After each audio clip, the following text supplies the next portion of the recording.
The following videotape is designed to assist you with the installation of your new Nintendo point-of-sale materials. Please watch this entire videotape prior to starting the installation. You can also reference the menu of elements to ensure that you have received all of the necessary items.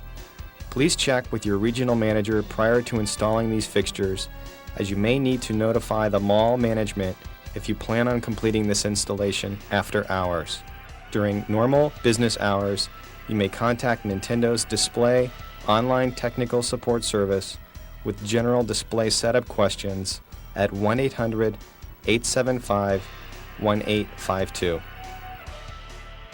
Prior to installing the Nintendo fixtures, you should re-merchandise the product in the front of your store as pictured here.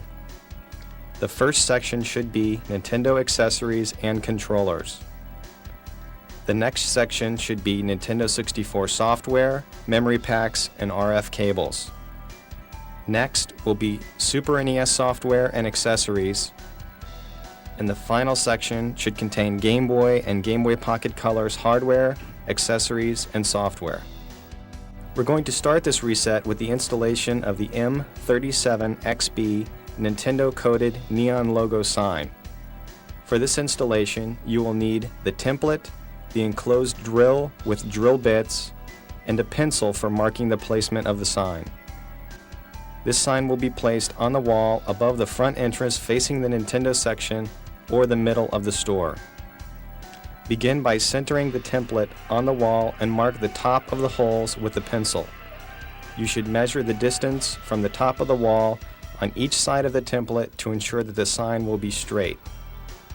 Use the enclosed drill to make the holes marked with the pencil, and then screw in the anchors with a Phillips head bit.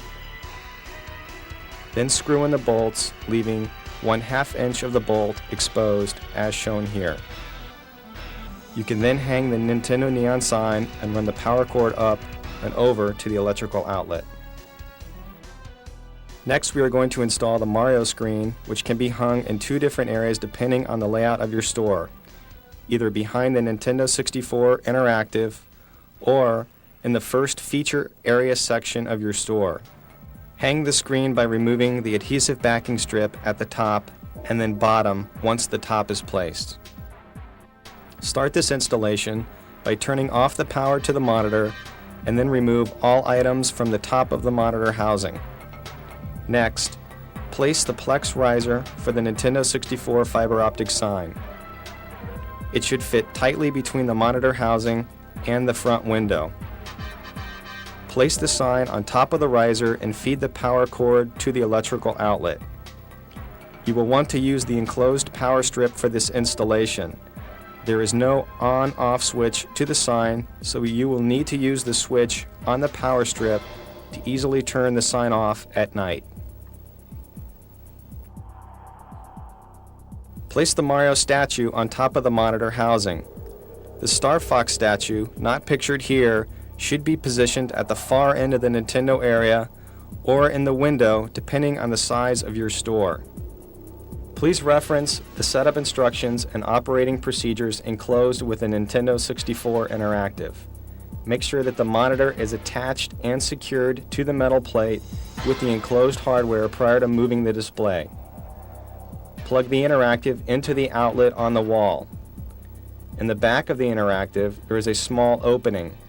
Reach into the opening with one finger and feel for the on-off switch to the built-in power strip. This is how you will turn the Interactive on and off each day. You can then slide the Interactive into place. You may need 2 people for this installation. Please reference the setup instructions for the Nintendo 64 Interactive. There are 4 Valance graphics that need to be installed over the corresponding areas. There is one each for the 4 areas including Nintendo accessories, Nintendo 64, Super NES, and Game Boy Pocket Colors. The signs hang simply by using the hooks designed for your store's slat wall fixturing.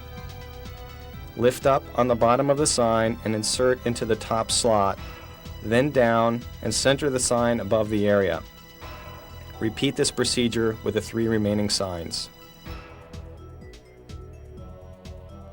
There are 3 graphic panels, 2 for Nintendo 64 and 1 for Game Boy Pocket colors.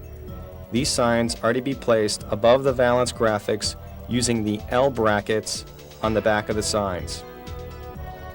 Position this sign flush against the wall and then center the sign on the wall above the corresponding area. You will need the drill with the Phillips head bit for this installation. The wood is soft above the soffit area and the screw should go into the wood easily. If needed, you can pre-drill holes prior to installing the signs.